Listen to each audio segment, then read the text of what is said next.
Thank you. I am delighted to be here with you today. My name is Bryn Austin. I'm a professor at the Harvard Chan School of Public Health and also at Boston Children's Hospital. I am also director of STRIPE, the Strategic Training Initiative for the Prevention of Eating Disorders, a public health incubator based at the Harvard Chan School and Boston Children's Hospital. For today's webinar, I'm delighted to be presenting with my colleague and friend, Denise Hamburger from Be Real USA, and she will be presenting the bulk of what we're going to spend our time doing today and thinking through how to create body confident schools.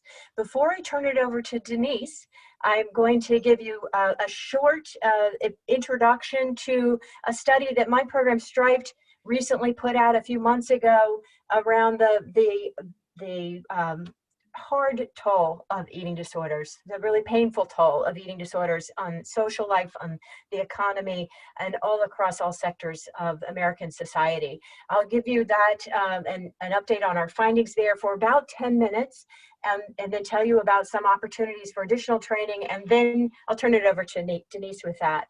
So what I'll do now is share my screen. Just take a moment, and we will begin our presentation.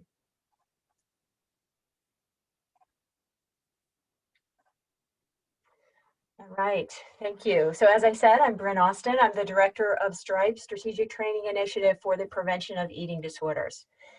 And for our session today, I'm going to give you just the high-level information about this report on the social and economic cost of eating disorders to the United States, very recently released, so not many people have seen these findings. And there's much more information at our website, so I'll point you to that later on. So recently, working very closely with our colleagues at the Academy for Eating Disorders, which is the global professional society for eating disorders, and also with our colleagues at Deloitte Access Economics, we did what is the most comprehensive report on the economic and social cost of eating disorders in the country. Key takeaways of the report simply are eating disorders are common, they are deadly, and they are expensive. Nearly 30 million Americans alive today, or almost 9% of the US population, will have an eating disorder at some point in their lives. That's nearly 2 million children alive today who will have an eating disorder before age 20. Eating disorders affect people of all walks of life, all ages, as young as 5 years or older than 80, affected by eating disorders, all race ethnicity groups. However, people of color diagnosed with an eating disorder are half as likely as their white peers to be diagnosed or to receive treatment. It's a major health inequity there affecting people of color with eating disorders. All genders are affected, with females roughly 2 times more likely than males to have an eating disorder. All sexual orientation groups, all body sizes are affected by these disorders. We estimated from our findings that 10,200 deaths each year occur in the United States as a direct result of an eating disorder, equating to 1 death every 52 minutes. Eating disorders have among the highest case fatality rate of any mental health condition, and suicide is a particular concern. It's estimated that almost 20% of deaths for people with anorexia nervosa are due to suicide.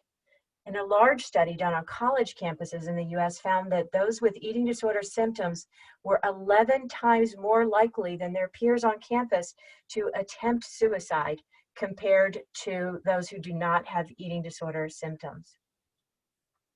So for our study, I'll just give you a brief overview of the methods. There's a lot more detail for those of you who are interested in cost of illness modeling. We use very standard methods for doing this kind of work to estimate financial costs from a health condition and reduction in well-being for this. And we've looked at health system costs, productivity losses, informal caregiving, and other kinds of financial costs that are part of the big picture of how any health condition, and for us, how eating disorders are affecting the American economy and society. And these costs were estimated from a societal perspective and for a single year. So all the numbers I give you today are for a single year of cost First, we did a review of the epidemiologic research to understand prevalence and how deadly eating disorders are. We reviewed the literature on quality of life, loss of well-being, and then for the economic burden, we looked at this in terms of what we call payers, so individuals, families, government, society, and employers. And then in terms of the health system costs, we included in that hospitalization, emergency department, primary and outpatient care, residential care, and with productivity losses, that's particularly about work. So absences from work, reduced workforce participation, reduced productivity at work, and also early death. From this, the main findings here, you'll see in the upper left corner, we estimated $64.7 billion each year are losses in the US economy because of eating disorders, $64.7 billion. And the bulk of that is productivity losses, so related to work, with 48.6 billion in productivity losses, another 6.7 billion in informal care, and then health system costs at 4.6 billion. Now, looking at losses in well-being, that's an astounding figure, well over $300 billion when we are able to quantify the cost of well-being losses due to eating disorders. Now, looking a little more closely at hospital systems, we're estimating almost 54,000 emergency room visits every year in the US because of eating disorders, costing close to $30 million. We're estimating 24,000 inpatient hospitalizations, nearly that, well over $200 million. And the loss per group, as many know who've experienced this, it's individuals and families who are bearing the hardest burden with economic impacts. $23.5 billion is borne by individuals and their families. And it's important to note that caregivers provide on average 6 weeks of informal unpaid care every year for a loved one with an eating disorder. We see government and employers also picking up costs around $16 to $17 billion each year as a result of eating disorders, and $7 billion more broadly to society. So you may ask, how do these costs compare to other conditions we know are serious in the US? Parkinson's disease is one that's been well studied. It's been estimated that Parkinson's disease results in $53.8 billion in losses to the US economy each year, compared to $64.7 billion for eating disorders. Another very serious condition, schizophrenia. Cost estimates range from $27.6 billion to $111 billion cost for schizophrenia. Eating disorders will come right down in the middle of that range, another very serious illness.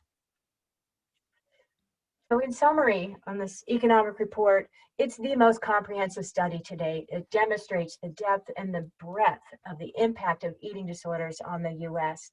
And the reason it's so important that we were able to do this study and that you all know what these numbers are and can work with these findings now is that we need to understand the economic costs in order to inform resource allocation. So decisions made by policymakers around research, funding for research, for treatment, for prevention, what kind of programs can be supported in schools. That's why this study is so important to inform that. So what I know, the reason you all came to today's session, you want to know what can schools do, what can educators do. I'm going to mention a couple of ideas here, and then I'll turn it over to my colleague Denise Hamburger momentarily.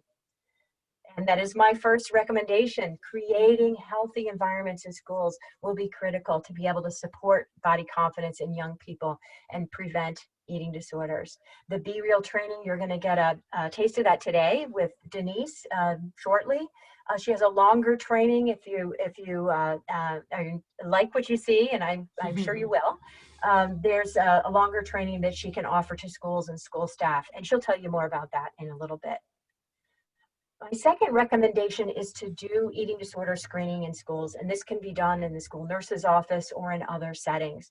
We know that training for nurses and physicians on how to screen for eating disorders is crucial to be able to protect youth and protect their educational opportunities so they're not taken down by an eating disorder or have to leave school for that reason.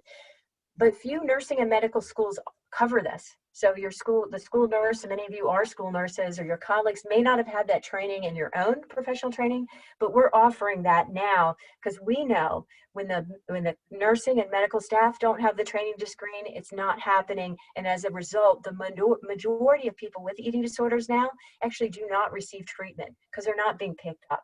We can change that, and we're offering a free training, a free online brief training in screening, symptom recognition, and referral to treatment for eating disorders in pediatric primary care settings. And it's appropriate actually for children, teens, and young adults. So professionals, nursing and medical professionals working with people across that age range into young adulthood, and that includes school nursing offices, school clinics, and university clinics too. It's just a 1-hour webinar, but then we follow it with spaced learning reminders to help to enhance the retention and being able to apply the skills and knowledge that you would learn. We have free CME, 3 CMEs for nurses and physicians for this, and you can just register and you'll be eligible for that. We have expert faculty leading the course. And it's really designed for all kinds of pediatric primary care providers, including school clinic staff, MDs, MDs, and the mental health team could also benefit if they haven't already had much eating disorders training. And it's accessible anytime that's convenient for learners.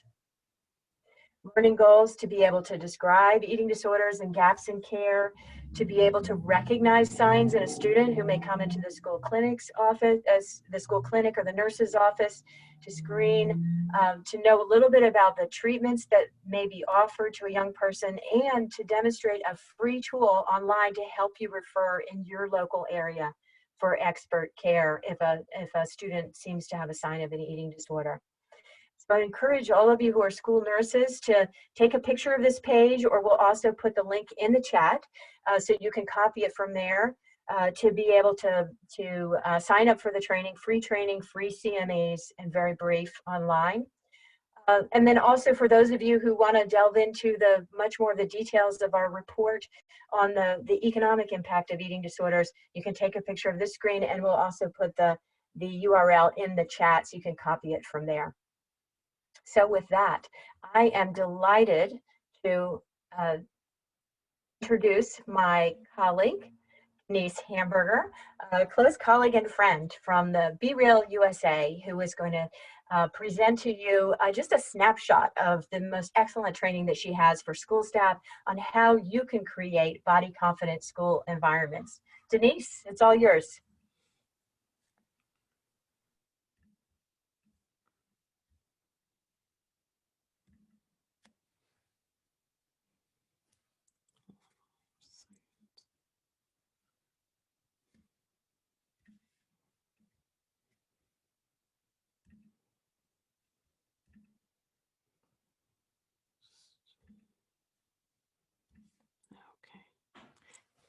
Thank you, Bryn. It is a real pleasure to be here with all of you today.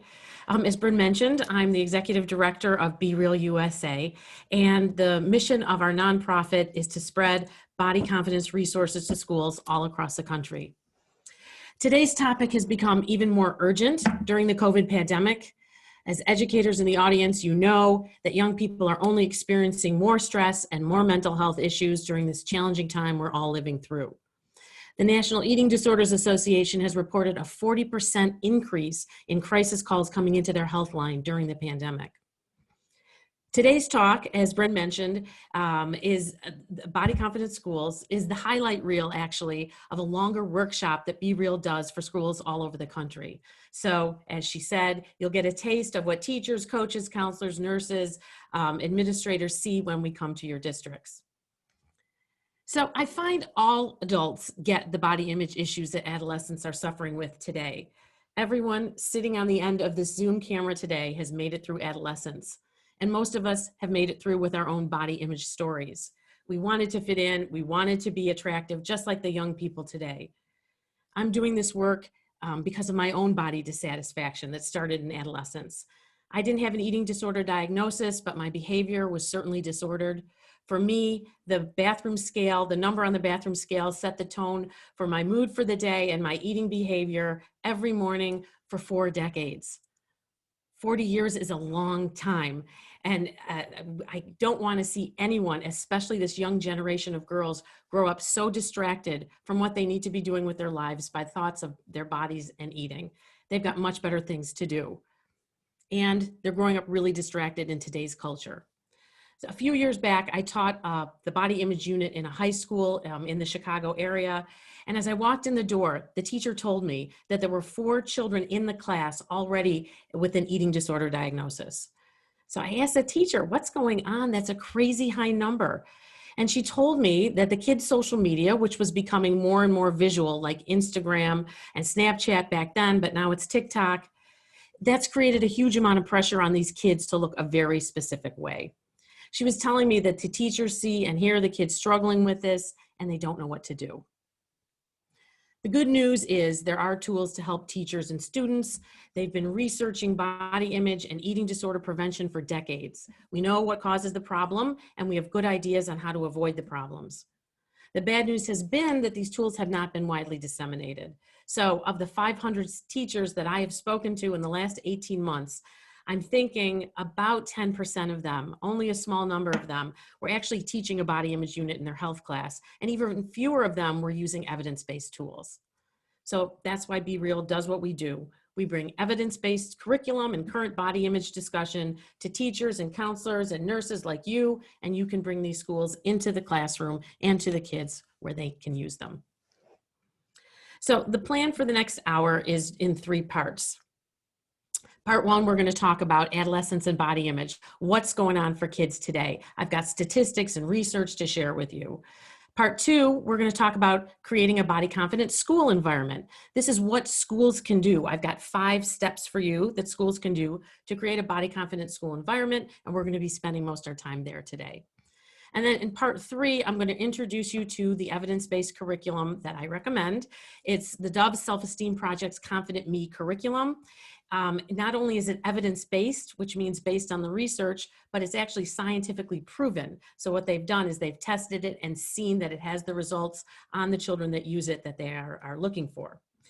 In a professional development workshop, I would spend much more time with the curriculum. I think today we're going to spend a couple minutes on it, but in the longer, we have a full day professional development curriculum at 6 hours.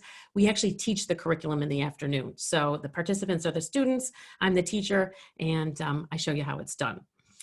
At the end of this, Bryn and I are going to field some question and answers. So if you have questions about anything that either of us have spoken on, or if you have your own questions, maybe why you came to the talk today or what you're experiencing in your school or your life or your home, that's the time to ask. So as we launch in, this is a virtual delivery, obviously, and we've got a couple Zoom features that are really, that are going to help us out today. I know you're all familiar with them. We're all on Zoom a lot these days. But the first one, I'm going to ask you to find your reaction button. So for me, it's on the Zoom toolbar to the left of the More button. But if everyone can give me a thumbs up on the reaction button. So I don't see all of you on the screen, but I see enough of you where I can tell, thank you, thank you. So it goes on for 7 seconds. And on the screen above, this is how we're communicating. Lots of chats, lots of thumbs up. Yes. So, and even if you are in your pajamas and your screen is off, I can still see your thumbs up button. So you're still participating. And then the other button we're going to be using is the chat. So I've got my chat open on the screen above me right here. So what we're going to just be using this for today, Julia's put some links in there already, I see. And this is a way that you can ask questions. So if you have a question as we're going, I suggest to just put it down there. Julia is going to be collecting the questions for Bryn and I for the Q&A, but it's easier when you think of it to write it down. And then this is how you'll be asking questions at the end as well. And then the other feature we're going to be using is my favorite feature. And this is actually something that's better on virtual delivery than it is in person. It's the polling feature. So it's really easy to use. I just have a quiz that's 5 questions, really short and easy and fun. It's particularly fun with a big crowd. We've got 143 people on the line right now, so that's a really big crowd. We've got school psychologists, school counselors, school social workers, nurses, teachers, administrators. You guys are in the classroom, in the trenches, dealing with the kids' mental health every day. We've also got some family and friends of Striped and Be Real, so thank you everyone for being here today. Last October, Be Real surveyed 10th graders in a Chicago area high school, and we wanted to know, what's it like to be a teen today? How big of a problem is body image for you? And is this something that's important to discuss? And I delivered that Confident Me curriculum, the curriculum I'm recommending to you, and I wanted to know if what the kids thought of it, if they found it useful, if it gave them skills, if they liked the format. And luckily, we assigned this survey for homework, so we got 80 of surveys back, and what they had to say was illuminating. So we asked the kids, is body image a big problem for you? 88% of the kids said it was a big problem. And this is what they had to say. It's always something you think about.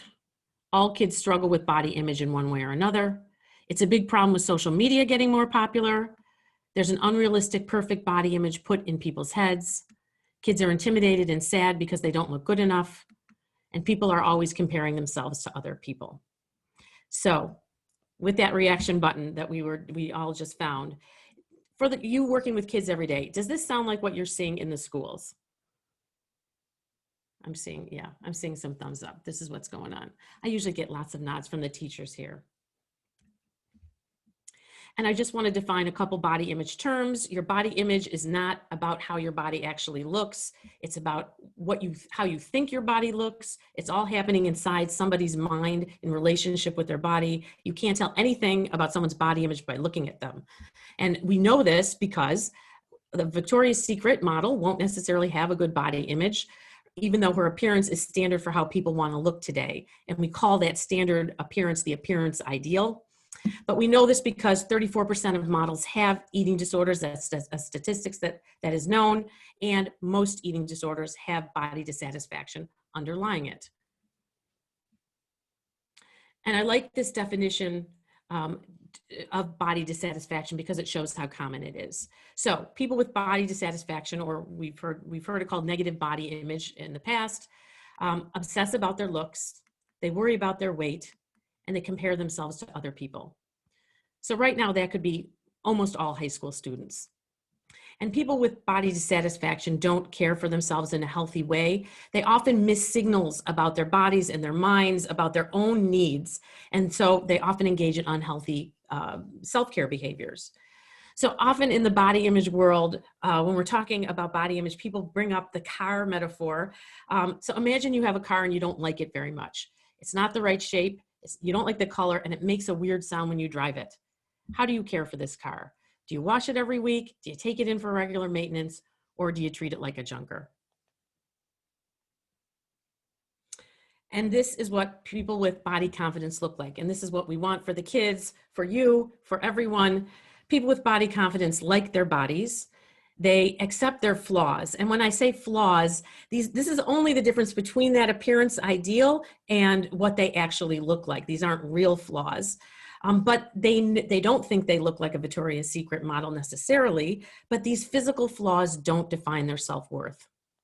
They don't focus on their weight or their size, and they value themselves for who they are, not what they look like, and we know that leads to higher self-esteem. And they want to take care of themselves. They have healthier self-care behaviors. And this last point is really important because we're teaching kids in health class, and hopefully parents are teaching the kids at home that it's their job to care for themselves. And that includes their bodies and their minds. And body confidence, or liking your body, is why you put the work in to eat right, exercise, manage your emotions. Simply put, you take care of things you like and you value, like that car example. And these are the mental health problems that adolescents suffer with body dissatisfaction. I call this the parade of horrible things that happen with body dissatisfaction, but this is why we're here today. So research has shown that body dissatisfaction is a risk factor for almost all eating disorders. And we're going to be talking a little more about eating disorders in a minute. It's a direct cause of low self-esteem. If you don't like your body, it's hard to like the person living in it. It's directly linked to depression, isolation, and as Bryn mentioned, even suicidal ideation and actual suicide. Body dissatisfaction puts you at risk for substance use and abuse, unsafe sexual behavior, and lack of self-care. So that's that car example. If you don't like your body, you don't take care of it. And actually, these mental health issues from body dissatisfaction. They're usually not isolated. There isn't just one there. They often live comorbid with each other. I like to say in a soup together. And almost every teen has body dissatisfaction. So statistics are 70% of adolescent girls and 40% of adolescent boys don't like their bodies. So back to the reaction button for you working with kids every day. Does that sound right to you? Do those numbers sound right? I'm seeing thumbs up. I'm seeing thumbs up. Yep. Yeah, so I get lots of nods from the teachers in person too. And about the eating disorders. So as Bryn mentioned, 30 million people will be diagnosed with an eating disorder at some point in their lives. That's 1 in 8 girls, and 1 in 16 boys will be diagnosed with an eating disorder at some point in their lifetime. So that's 2 or 3 kids in every health class of 25 will be diagnosed at some point in their lives. And that's why that number of 4 kids in the class that I taught in that school I was telling you about at the beginning, by the age 14 or 15, that's why it was way high. And as Bryn mentioned, anorexia is one of the mental illness with one of the highest mortality rates of any mental illness. The mortality rate is higher than schizophrenia, depression, bipolar disorder. 1 in 7 people diagnosed with anorexia will actually die of complications with the disease. And I mentioned COVID's only made it worse. So this is how COVID has stirred that mental health soup for eating disorders. Studies just from the last few weeks have reported that when the environment changes, which is what we've seen with COVID, we've got more social isolation, our routines have been disrupted, we have stress from the pandemic, there's been an increase in social media use with the kids, we know in us as well, as we're more and more isolated. As these increase, and there's also food insecurity. There are children who used to be fed at schools, not able to go to school for those meals. So some families under financial stress are feeling food insecure, more food insecurity. These changes cause fear, anxiety, stress, and uncertainty. And we have so many health professionals on the line, I don't need to tell you that eating disorders are not about the food. Eating disorders are actually coping mechanisms. It's your body or your mind trying to cope with a situation. They're maladaptive coping mechanisms. But as there's more reason to cope with, we see more use of these coping mechanisms. So these are more eating disorder cognitions, rumination, preoccupation with the weight or shape, more behaviors, restrictive, compulsive exercise, and binging and purging. And these are studies just from this fall that have come in. This first study was maybe 6 weeks old. And eating disorders and body dissatisfaction are not just a girl's issue. So I mentioned there's 1 in 16 men will be diagnosed with an eating disorder at some point in their lifetime, as opposed to 1 in 8 women, so about half the amount. But we found that men and women have the same disordered eating behavior around food. So that was something I learned when I researched that. Men's disordered behavior equals women's disordered behavior, and disordered behavior is restricting food, binge eating, emotional eating, purging, abusing laxatives, and over-exercising. Men just as much as women. And so this next slide surprised literally no one, but why is all of this happening? Well, all of the problems can be traced back to our crazy appearance-focused culture. We've been swimming in an appearance-obsessed culture for decades. So I like this fishbowl image for the crazy culture we're all swimming in, because it's a water that we're all swimming in. And it's been hard to see the water become more and more polluted over the years with the swimsuit edition, the perfect body showing up on Sports Illustrated, sports magazines. And this ad in and of itself, this is Victoria's Secret telling you that that's the perfect body. And you can see they have 10 models lined up who are almost identical. So what they're saying is any deviation from this is not the perfect body. That's the message we get. So this is the appearance ideal that will be discussed in the curriculum that they're showing you right there, loud and clear. Men's health magazines have the same thing. This is what the perfect body for a man. So we've talked a little bit about social media, but for the kids, Instagram and TikTok now is a visual social media that they're seeing. It's estimated they see 3,000 to 5,000 images a day of perfect looking people. And we know we are wired to believe what we see with our eyes. So the kids think they're supposed to look like the pictures that they see, because they think that they see more pictures of fake people than real people. And we see weight loss. So here we've got weight loss advertisements. We've got celebrities and sports figures peddling you weight loss. There's The Biggest Loser reality TV show, which is basically a fat shaming show. And you can't leave out the discussion, body image and this culture without even talking about the Kardashians. The show is in its 19th season this year. So I know nobody's watching the show on the line, but shows like these are talking about appearance concerns almost the entire time, and you're seeing a window into the culture. And the kids, even if we're not watching them, the kids are watching these shows. The kids that are in school today, they don't remember a time when the show wasn't on. And actually many teachers I speak to are fans. I often ask them, can you name all 4 of the daughters, the girls, Kardashian girls? Lots of them can. 2 weeks ago, I was giving a full day workshop, and one of the teachers pointed out to me that, the Kardashians are suffering too. It's not as if this culture and the obsession with appearance is working for them. They're constantly feeling pressure to look a very specific way. And I really agree with that. The tagline for Be Real is about changing a culture that isn't working for anybody. So that's our tagline, but it's not working for the Kardashians either. So I'm not saying it's their fault. They're just amplifying a cultural norm.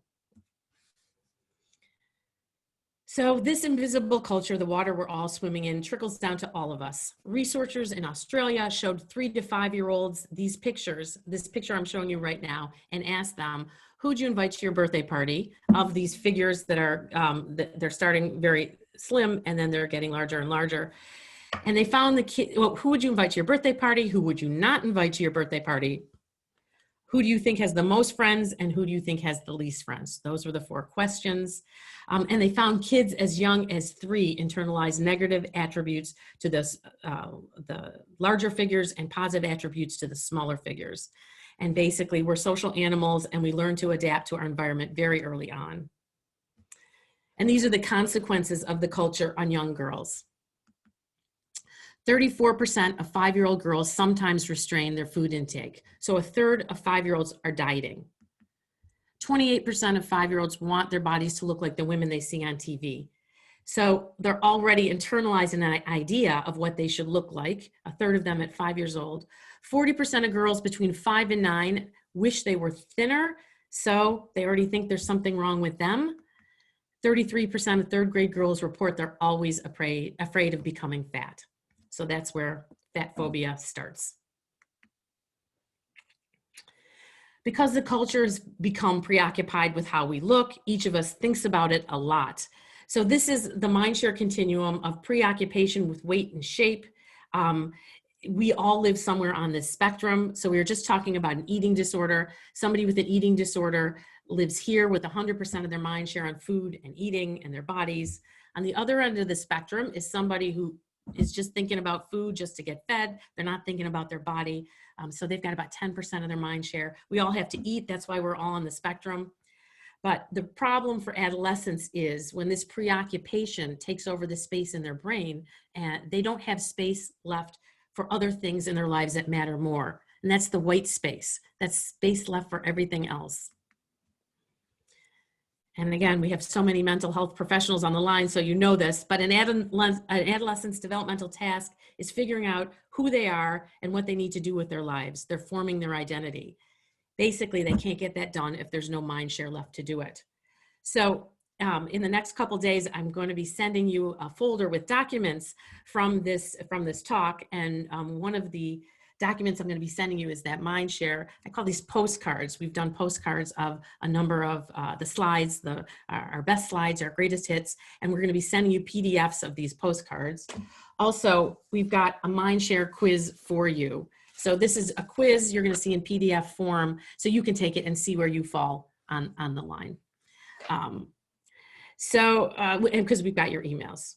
And this quiz is also based on a book called Beauty Sick by Renee Englund. She's a Northwestern professor, and that's where we came up with the questions.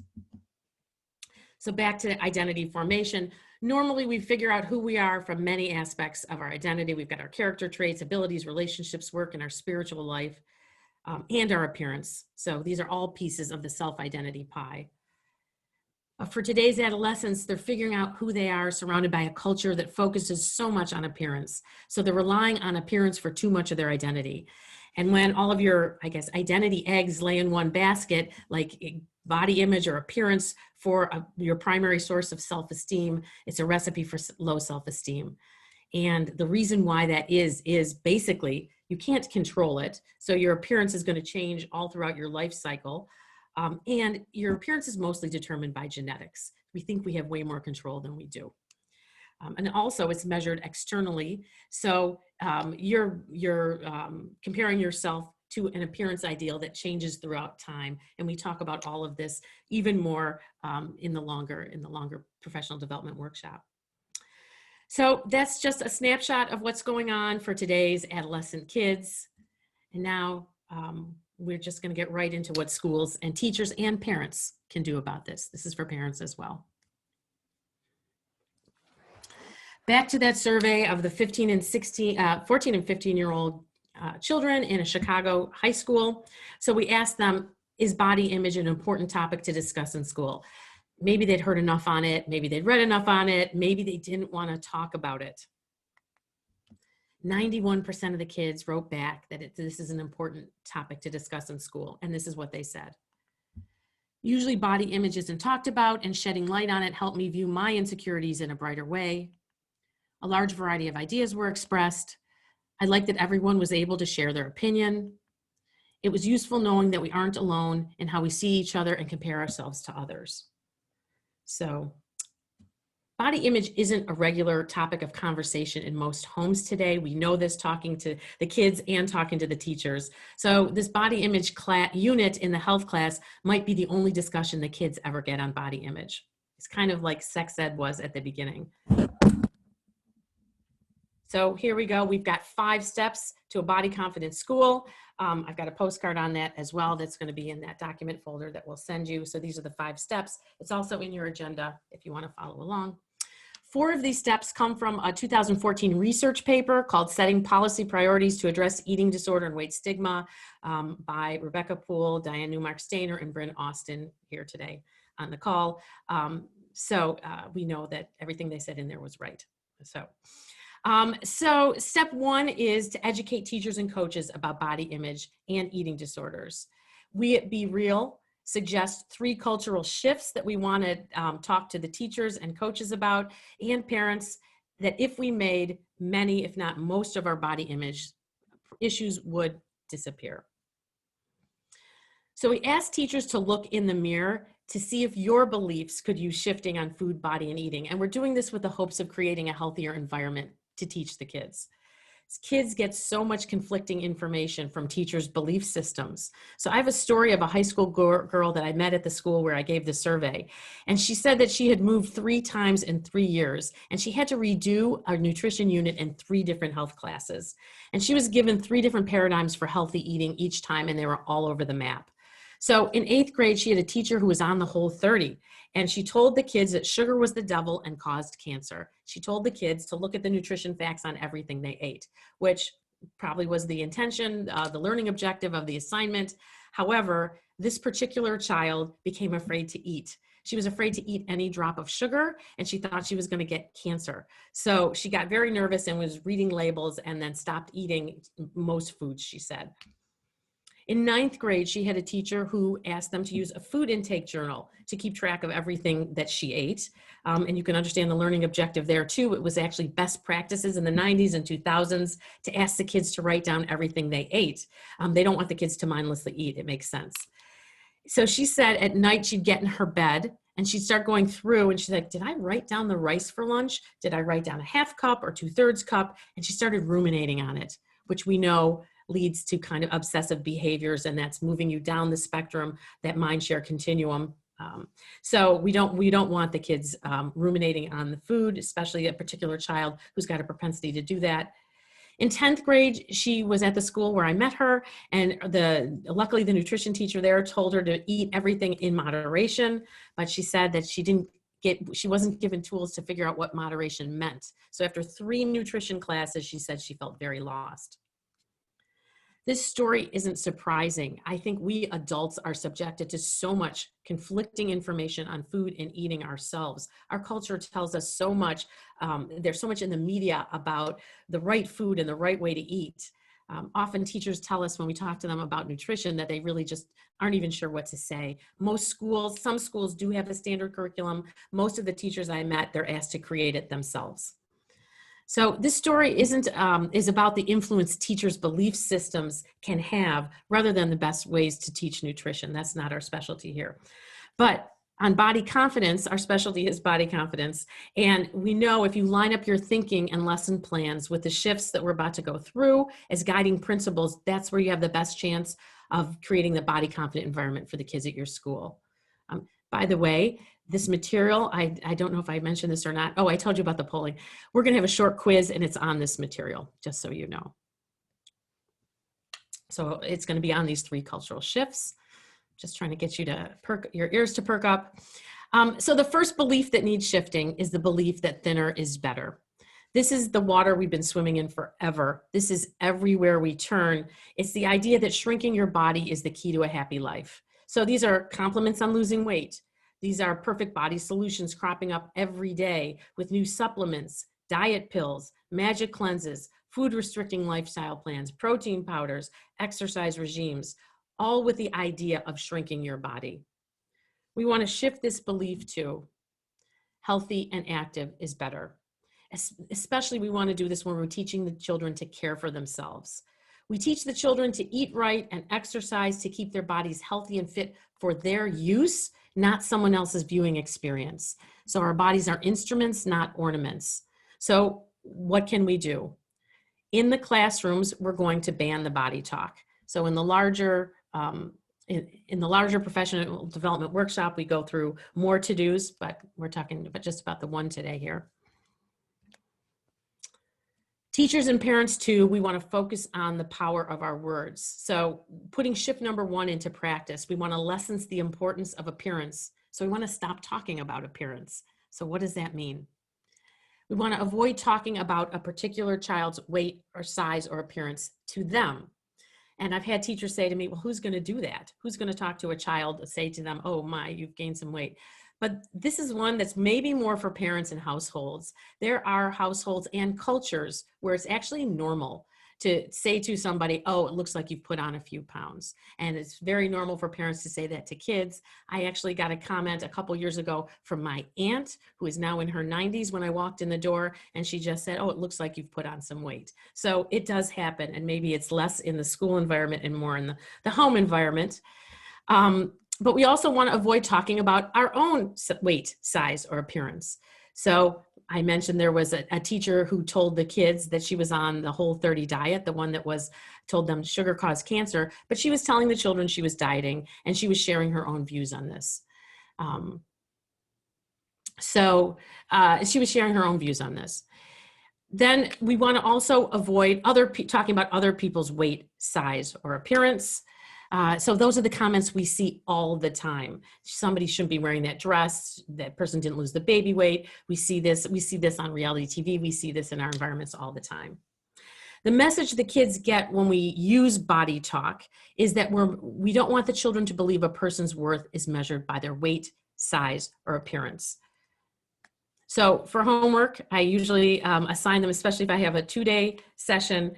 I want you to count the appearance comments that you're exposed to in your day-to-day. So count the time that you see anyone talk. This should cover everyone talking about your own weight or talking about other people's weight, or hear anybody talking about somebody's weight or appearance. Count the number of appearance comments in your day. And this includes a little thought police piece.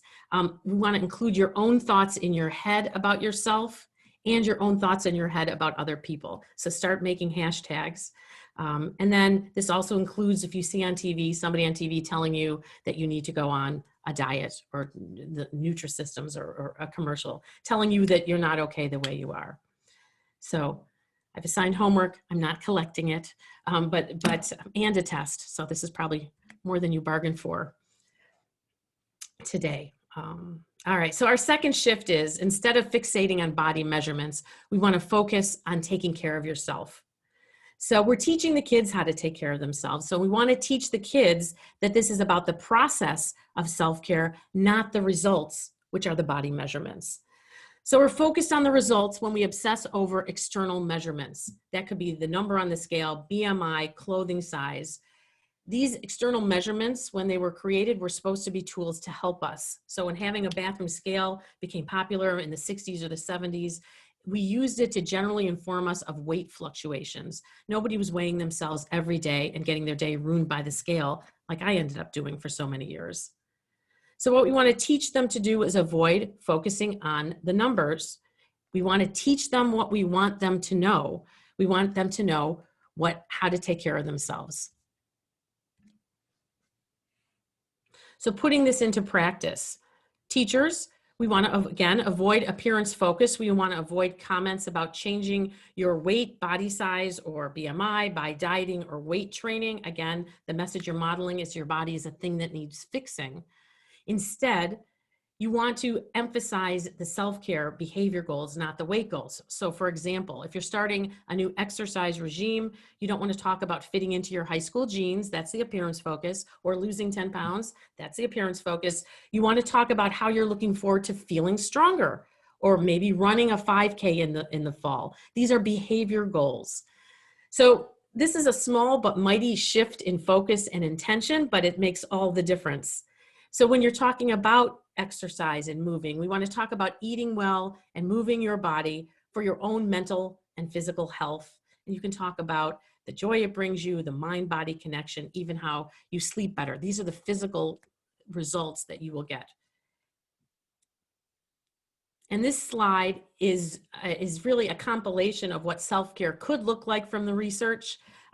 So we could spend 45 minutes on this slide alone, but there are a number of studies behind this slide. The point that I make with this, and this is one of them that you'll get as a postcard in your document file, is that well-being is so much more than eating and exercise, and that we need to consider our mental health, that's the orange, and our physical health in the blue. So it's not just about eating and exercise, which is where we've been focused mostly. So talking about eating, so one piece of those that eight-factor compilation of Attuned Self-Care. So putting shift number 2 into practice at school, we want to avoid talking about junk food, bad food, or good food. So I realize these are terms that everyone uses. When my children were little, they're all in their 20s now, we used to call Lucky Charms junky cereal. So I appreciate how much people use these labels. And I'm warning you right now that this particular question is going to be on the quiz, just so you know. But we have learned it's a very short leap from saying the food is bad to I'm bad for eating it. That language teaches kids guilt around eating, and that's not good mental self-care. It makes them feel bad for wanting pleasure from food, and instead what we want to do is break foods into nutritious foods and play foods, and we spend a long time, again, in the professional development talking about where that fits in. But basically the idea there is you can't be all work and no play, and we find nutritious foods and play foods don't have the stigma associated with it. You don't think I'm a bad person for eating play foods, you can't be all work and no play. And we follow intuitive eating principles, and I saw that we have some nutritionists and dietitians on the line, so you're probably going to be familiar with intuitive eating there. So we want to teach the kids how to eat, and we want to add that to whatever nutrition lessons are going on. We want to teach them to fuel their body well with different foods without stigmatizing the food. We want kids to know how the food affects their body so they can fuel themselves for their days. So for example, if they have a race or a test later, they'll need to use the right fuel to perform at their best. If they eat donuts for breakfast and for lunch, they're going to run out of energy for the test at 2 p.m. because we know sugar spikes and crashes. So how to eat includes talking about hunger and fullness cues, talking about trusting your body, talking about enjoying your food, because we also know, again, from the research, is that when we don't feel that we have had pleasure from the food, that just leads us right into feeling deprivation, and deprivation causes all sorts of negative behaviors around food and eating. So we don't want the kids to get, that's not good mental self-care. And the last shift is about judgment. Shift number 3 is, instead of judging people by their appearance, we need to recognize that really people do come in all shapes and sizes. And research has shown if children view diversity as healthy, natural, and important, they're much more likely to be happy with their bodies. I just like this slide. So for some reason, we accept natural diversity in animal shapes and sizes much more easily. And this is how the body image problems, many of them could disappear with the 3 shifts. If it was just simply okay to exist how you were made and take care of your body, so many of our body image problems would disappear. Not all, but a large chunk. But that isn't what's going on in the culture, not yet. Our kids are growing up in a sizes culture.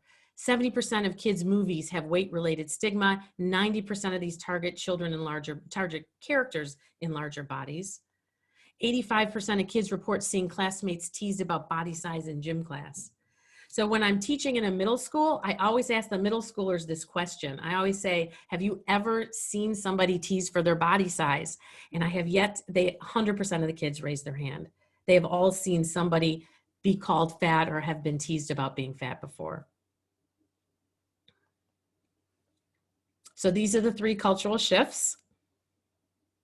Healthy and active is better. I see someone had a comment that we shouldn't teach the children to be fit. I didn't read the whole comment, but we want to teach them to be healthy and active, to use their bodies. But we've got a poll for you right now. So here's a quiz I keep talking about. We have 5 questions that, 5 situations that teachers and parents encounter in real life. And I want you to answer the questions honestly. We don't know, it's anonymous. So thank you, Julia just launched the quiz. I was just about to mention that. So launch the poll. We have 5 questions, and then go ahead and start, and then we can discuss them after. This shouldn't take too long.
couple more minutes.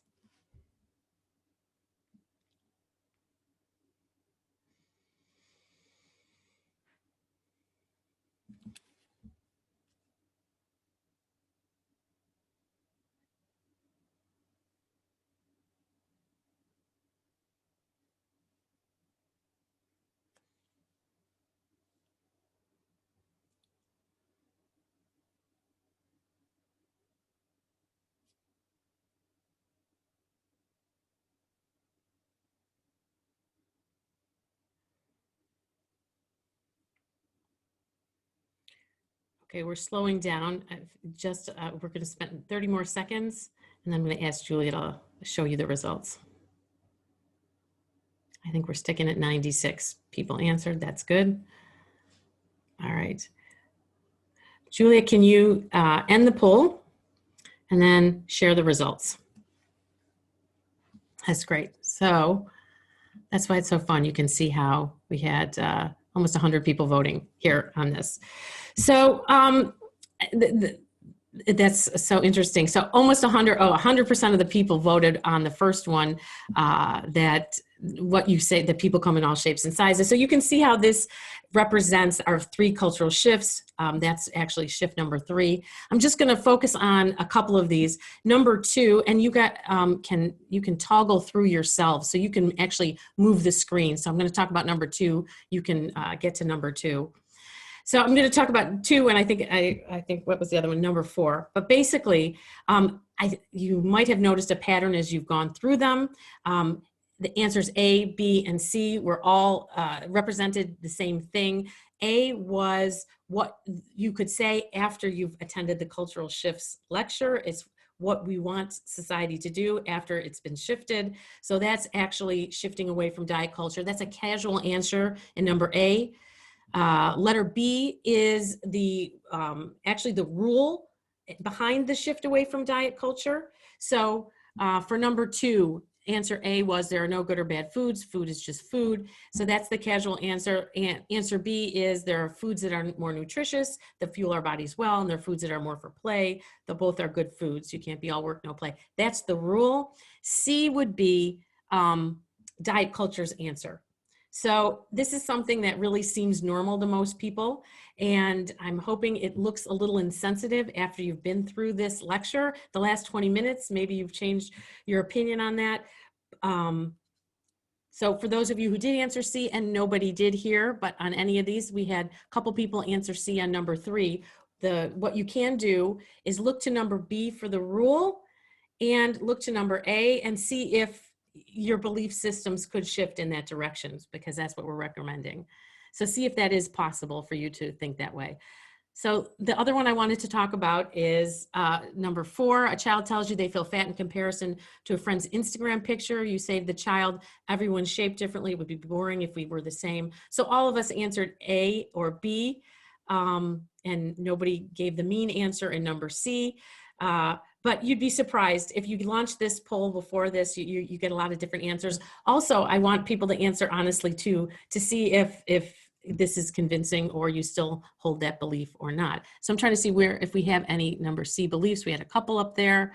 And then somebody's being very honest in number 5, that feeling like they can judge somebody by looking at them, that they're lazy and undisciplined. They're being honest. We had a few people answer that, but the C's are very normal answers in today's diet culture. So thank you for that. There's the poll. You still have to do your homework too. And so I think I mentioned, but we've got this poll. We've got another quiz for you that's going to be in your documents folder. So this is the longer version of the same quiz. And I've got 18 questions. So you just had 5 today. But if you want to take this home and do it with your kids or your kids in high school, just to see where they land on this. All right. So school step number 2 is to identify disordered eating symptoms. The agenda, on today's agenda, on page 2 of the agenda, you have a list of eating disorder symptoms from the National Eating Disorder Association. So these are a list of behaviors, emotions, and physical signs of eating disorders. I think that the list is self-explanatory. I'm just going to go through and highlight a couple things on the list. For behaviors, you're looking for a fear of food. So what that could look like is someone who wants to eliminate entire food groups, or like carbs or sugar or bread, or they're afraid of eating in a restaurant because they don't know what's in the food, they don't trust it. You're also looking for too much focus on the body, comments about what's wrong with their body, self-deprecating comments like I couldn't try out for dance team because of my size. For emotional signs, you're looking for mood swings or a flat mood, but really it's any change in moods, or complaints about themselves. Physical signs, you're looking for big weight changes. Those are the weight swings that we talk about, but that's a typical presentation. There's not one body type, and they don't always look like they're like the norm, or they don't always have a big weight swing in them. And as Bryn mentioned, 70% of people with eating disorder symptoms don't get treatment due to lack of education about what an eating disorder looks like. So treatment for eating disorders is almost always an intervention. So if caregivers don't know what an eating disorder looks like, a person who's suffering might not get the right help. There's a lot of stigma about eating disorders, it being a rich white woman's disease. I've heard that before. So that's not the case. It kind of used to be. That's where we started studying it in the research, 50 years ago, even before then. But everybody's got it. Everybody can have an eating disorder. Men can be embarrassed that they have something that is supposed to be a woman's disease, and people of color might not feel they're the right race to get an eating disorder. So men and people of color and different ethnic groups are less likely to get diagnosed and treated, as Bryn mentioned. There's misconceptions. I just mentioned the body type. You think that someone with an eating disorder has to be in a body that presents as emaciated looking, but there's someone who could have all the symptoms of anorexia, but their body just doesn't get emaciated when it's starving. Or there's a person who starts in a larger body, they're doing the exact same thing, they're having the same mental symptoms, but everyone just compliments them on their weight loss. Even a person who crosses, and even as that person crosses over to mental illness.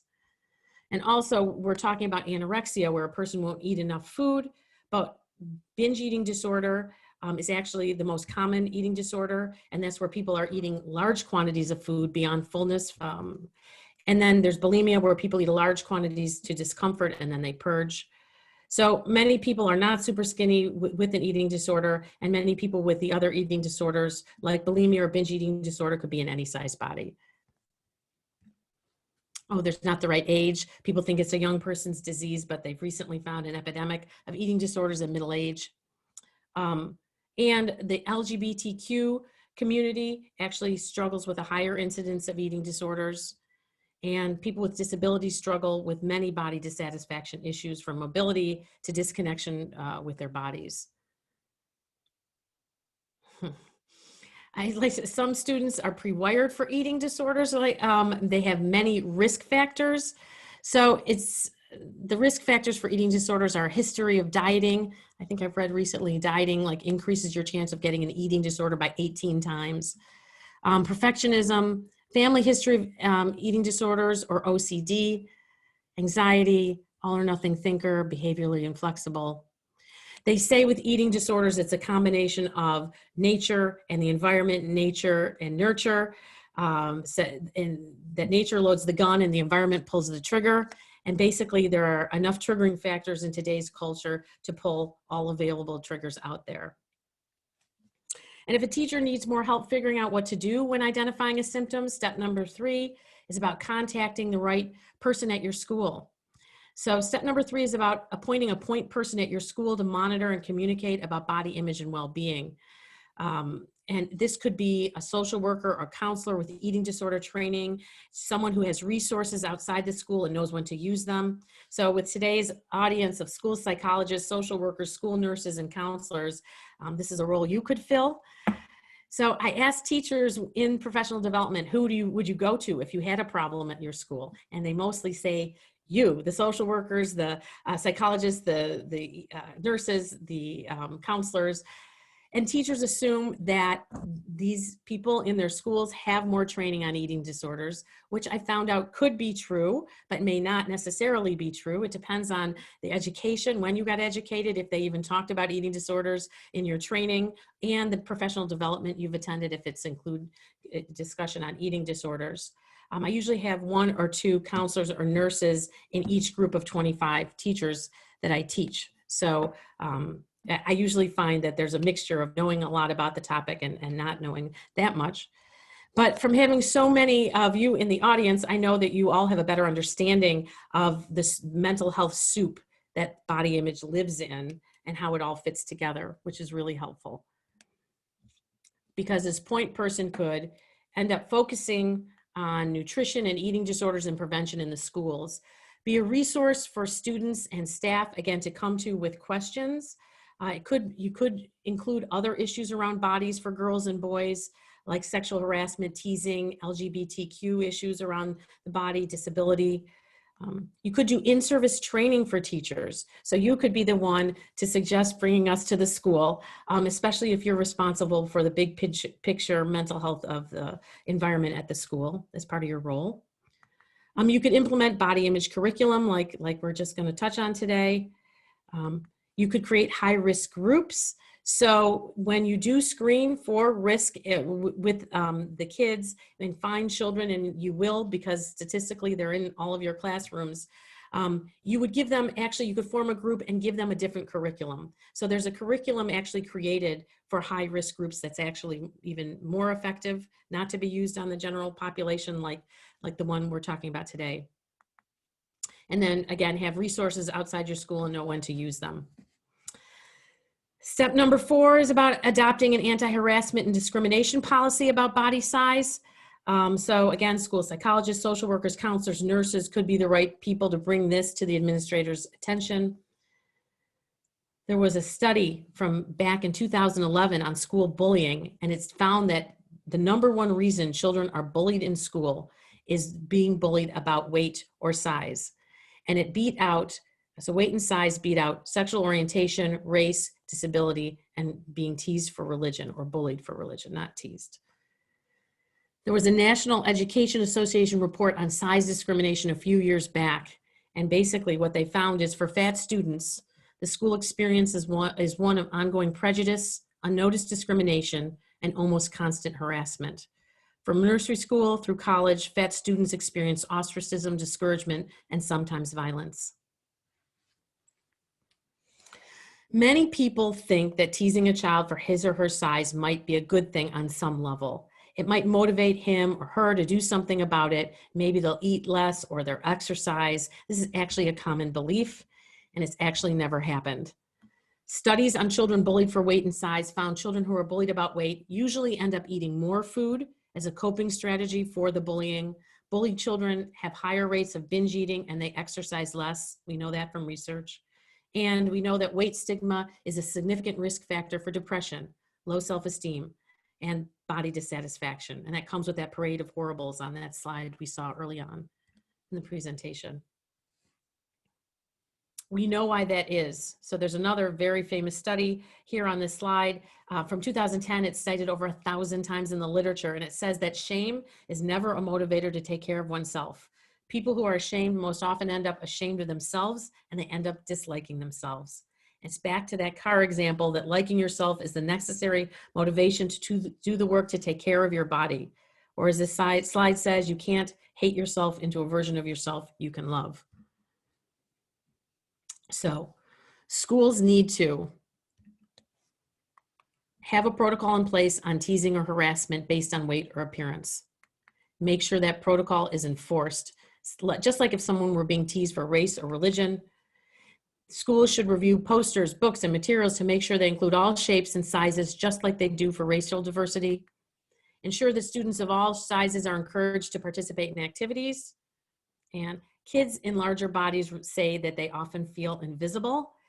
It's hard to be them in a fat phobic culture, the one that they're coming up in as well.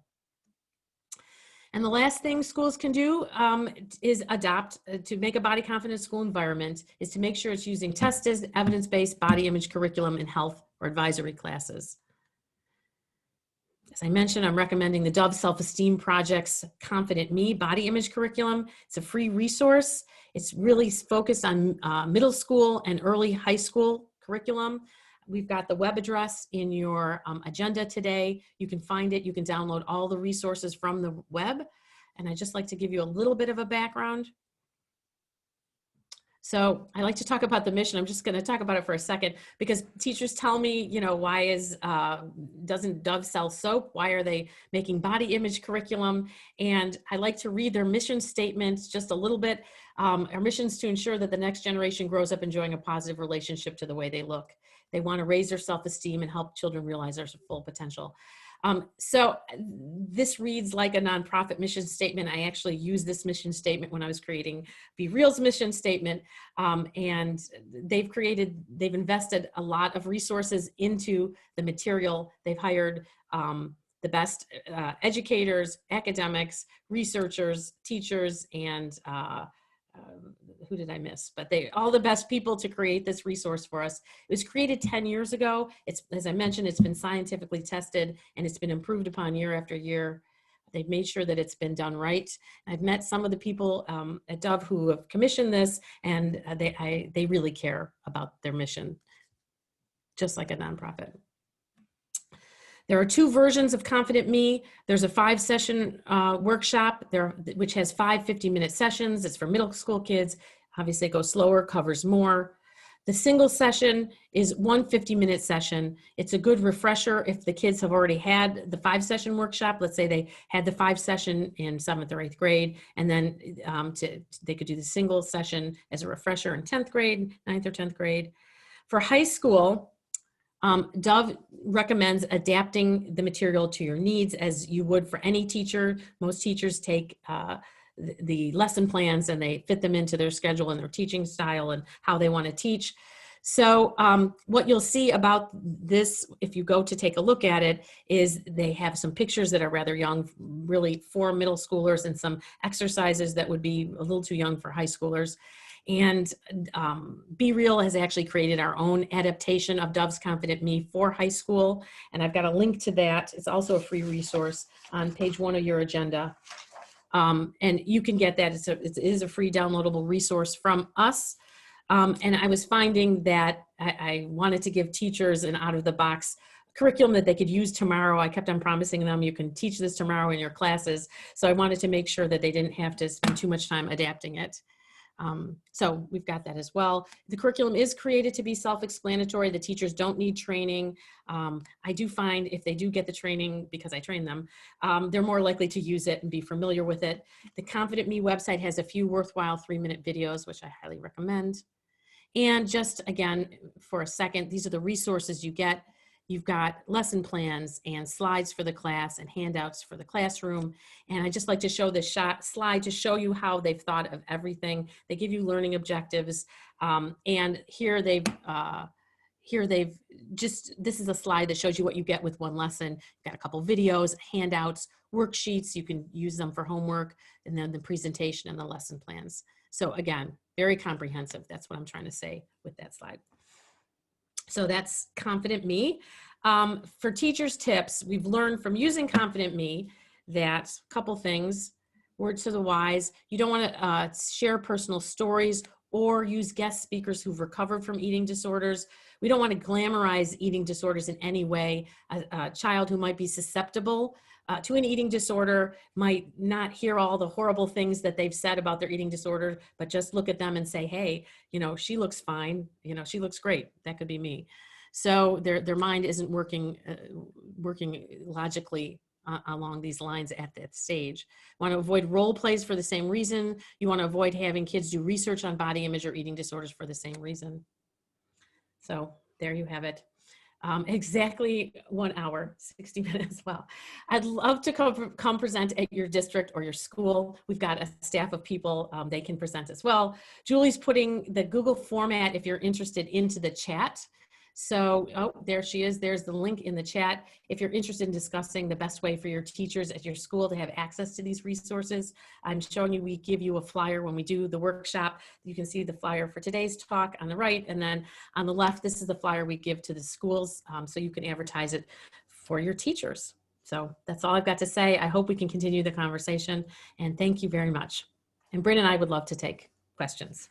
Wonderful. Thank you so much, Denise. And if we were in the old-fashioned auditorium in person, we'd have a rousing applause from the audience. Thank you. Thank you. Thank you for the comments too. I see them. Yeah. Yeah, well, lots of great comments. Yeah. And we've already had some questions come in, which is awesome. fantastic. Great. First question that came in is asking about, what can you tell us around the relationship between race, ethnicity, group, and body image and eating disorders, and how there may be intersections there that really need to be thought through and addressed? Fabulous. Yeah. So that's a great question. This is something that we do talk about in the longer workshop. And basically, they have done tons of studies on race and ethnicities and body image and eating disorders. And they've come out with a lot of different results. And it really depends on what it is who you're studying and what you're looking for. So I like to talk about a study that they did in 2016 of 1,000 college-age students on body dissatisfaction, because we talk about body dissatisfaction. And basically what they found is, we know that it's prevalent throughout this population, but they found a higher incidence of body dissatisfaction in Asian American men and women, and then compared to white men and women, and then even lesser amount of body dissatisfaction with African American men and women from this study. So basically what they're saying is, they've got it, you know, if the average for a woman, 70% have body dissatisfaction, maybe it's a little higher for Asian American women and a little lower for African American women. I like to talk about risk factors and protective factors, because that's what they look at when they talk about this. And the risk factors are things that that are in your environment. Being a woman today is a risk factor for body dissatisfaction. So some cultures have more risk factors and more protective factors. And for the protective factors, that's what we're trying to do to create a body confident environment. That's a protective factor. So that's why we're trying to create homes and schools that serve as protection. Great, thank you, Denise. Yep. And we had a related question on the experiences for gender diverse communities and transgender communities, and I think of how that relates across many of the themes here. Yeah, there's the experiences of stigma. You talked a lot about the rejection that kids living in larger bodies experience. Well, racism is a form of social isolation and rejection for many kids, depending on the environment they're in, and certainly stigmatizing views toward gender diverse children also. Do you have thoughts on the gender diversity range and how that is related to body image? Well, so, you know, it's a very interesting question. A lot of the questions are actually that just being studied now, and they're differing ways into body dissatisfaction. So we talk about the media and the promulgation of this appearance ideal as being, you know, what causes body dissatisfaction, but we're finding out when we're studying the populations you're discussing that there are different ways in. So for transgender, you can imagine that somebody might have body dissatisfaction if they feel that their identity, their body is at war with who they feel they are. So of course they've got body dissatisfaction, and it doesn't look, it may have something to do with a masculine or feminine appearance ideal, but really the dissatisfaction, the way into the problem was more about their feelings of identity. And we find with African American students and adolescents, there are also different ways in to body dissatisfaction. We talked about food insecurity could be a way into that. Starvation response can kick you in to issues with eating disordered behavior. Yeah, so, I think that's I was just going to say that's an excellent point, and what many people experience is that our culture is at war with their body, just like the examples that you gave, because of the discriminatory attitudes about appearance and bodies and the diversity that we are.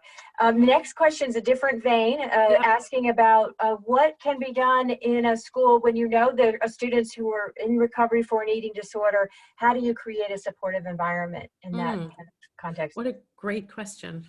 So I think that this really could be the role of that point person at the school, where They can form groups around body image issues that could be that high risk group. So what you can do the screening that you've mentioned and screen for issues, and then possibly bring in someone either to speak or refer them out to other people. But you've got a group of people that you can actually be working with. And I think that point person could be working with the person working with the group. Good, good, yeah. So another question that's come in is asking about the kinds of changes in the environment, the media environment. I know you mentioned that briefly, but growing up as a young person now, is that like it was 10 years ago? What's happening with the media? So what they've found is it's so interesting. So when we were growing up, Bryn and I are in the same generation. And when we were growing up, we used to have media coming into our houses every night on television. In today's world, you know, with the social media, they're on social media 9 to 11 hours a day. So I think I mentioned in the talk, but they see 3,000 to 5,000 images a day of perfect looking bodies. So they're getting what we got when we were watching Charlie's Angels or giving us a representation of what the perfect body was, but they're getting it on steroids here because they're getting so many more images. So it's the same thing happening, but it's just happening to a greater extent.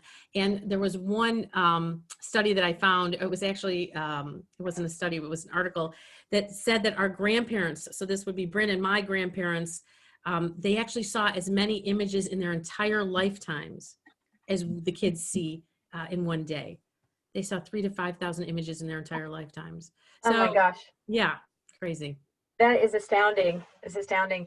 So another question that was sent to me is around the BMI screening that can be done in schools where they have the kids, they're weighing them. Yeah. You know, that's standard practice in some settings, but what do you think of that practice? So the BMI is been standard practice. I think that has been something that's been used. They had BMI report cards that they were actually, there was a Let's Move, I'm not sure if that was Michelle Obama's, there was it was the Presidential Fitness. The Presidential Fitness Award required schools to actually take the children's BMIs and submit them to the state. So part of this process, they were actually sending home BMI report cards, basically saying, here's a scientific, formula that we're telling you your child is obese or severely obese or ranks your child. And they did that really in the 90s and the 2000s, and they've stopped doing that. Really, schools, I found, there are some schools that are still doing that.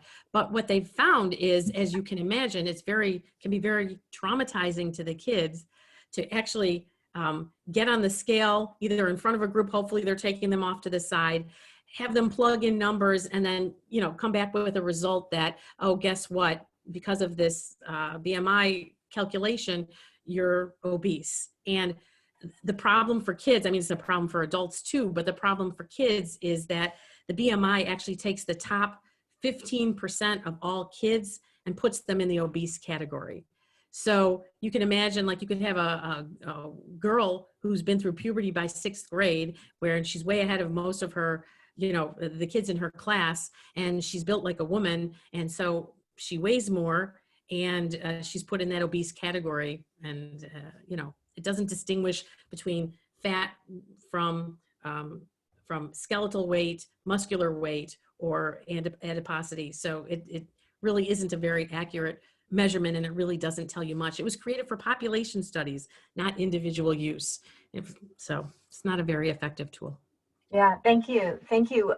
So please feel free to write your questions in the chat, and we'll try to address them before we need to wrap up in a few more minutes. Another question has come into me about nutrition lessons. You talked a little bit about that, but it's a struggle. Is it helpful to give them a lot of information about food? Is it helpful? Is it better to not give them that? What do you recommend for nutrition So I lessons? think, so that's a good question too.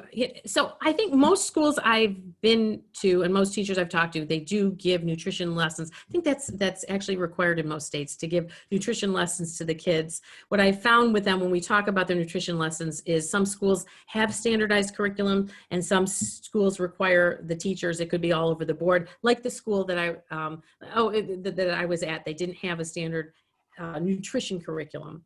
So the standardization was they had to teach nutrition, but they didn't tell them what exactly to teach. So teachers in the different classrooms were all over the board. So it needs to be taught. I think what they need to add to it is layer in how to eat. So we go more in the longer session to talk about the intuitive eating, we call mindful eating, but really it's getting in touch with your body cues. So it's layering that on top of the lessons that they're already teaching about nutrition, how to eat, how to listen to your hunger, how to listen to your fullness. What does mindful eating mean? You know, how do you pay attention? We talk about getting pleasure from food because that's part of paying attention. Then we also talk about health at every size, where we layer that also into the nutrition, where we're not talking about you have to eat a specific amount. We're really just giving them good nutritional advice on how to eat for people in all sizes. Everyone could eat more nutritiously and everyone could move their bodies more.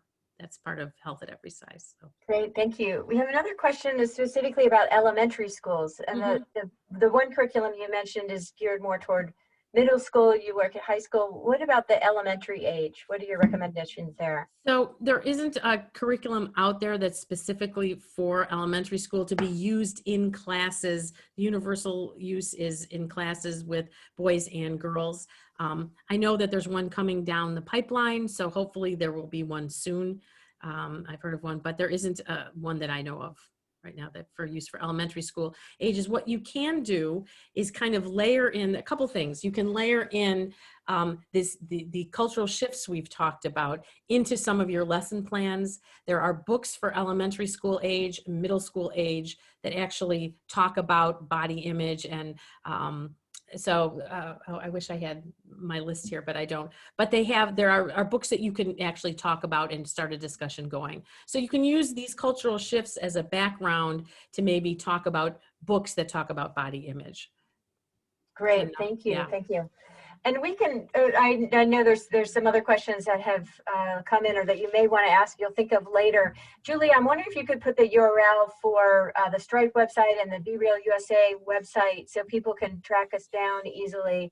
And Denise is very nice, as you could tell. She's happy to answer more questions and share all the information. She's planning to share a lot with you. And certainly with Stripe, we have a lot we can point you to as questions may come up as you go back to your colleagues. So Denise, with just the last couple of minutes we have, what is the main take home you want to share with everyone before we wrap up today? That's a good question too. I think it's really something that we need to pay attention. We're at a point in society where this issue is coming up and we haven't had much focus on it. And so like I did compare it to sex ed, you know, in the 70s or 80s before these lessons were popular. But if you have 70% of young girls not liking their bodies and 40% of young boys, and it's leading into all of these mental health problems, we absolutely need to look at it and address it. It's critical. So wonderful. It's not something you can ignore the way that you can't live in the society and not give them rules of the road or how to act when the society is doing what it's been doing. Yeah. Good. And Julie, I'm just wondering if you might paste in the chat how people can contact Denise about signing up for more training if they're interested, or if they want to share it with colleagues there, just in case someone missed that earlier in the chat. Yeah, that Google form. How to find that. Yes, thank you, Google form. Yeah. And then for those who may have missed the very beginning, Julia also pasted in the chat, and she'll do that again. For training that can be for school nurses, specifically about how to screen in clinic settings, primary care settings, school clinics. This could be university clinics too. You may want to share that with your colleagues, either school nurses on the call now or with your colleagues back at the school or in your district, on how they can get a very brief training that comes with CMA. The CME for nurses and physicians, a 1-hour training plus some additional pieces to that for that. Now, someone had asked, is there CEU for this training? There's not for this hour here, I'm sorry, but I know Denise has been looking into ways to get CEU for her longer training. I don't think that's lined up yet, is it, Denise? So usually what happens, I speak for professional development for districts and for regional, their education service centers is really where I speak at, and they actually provide the training. So, I mean, they give the credits. Oh, So good. it's the professional development accrediting body that I work with. So Good. So yeah, for built in. teachers, and I don't know how the social work accreditation works, but I know teachers get professional development credit for attending my workshops. Very good. So when you're working with a professional development organization in a district or a state, then it's built in that way they can get CEU. Yes. Yes, and so for the clinic Yes. screening training that I mentioned that Julia just put in the chat, that people are eligible for 3 CME if they're nurses or physicians. So we are now out of time. I just want to thank you all for taking out an hour and a half of your day to be with us, and thank Denise for just a tremendous presentation. Thank you. For Be Real USA and the Body Confidence Schools work that you're doing.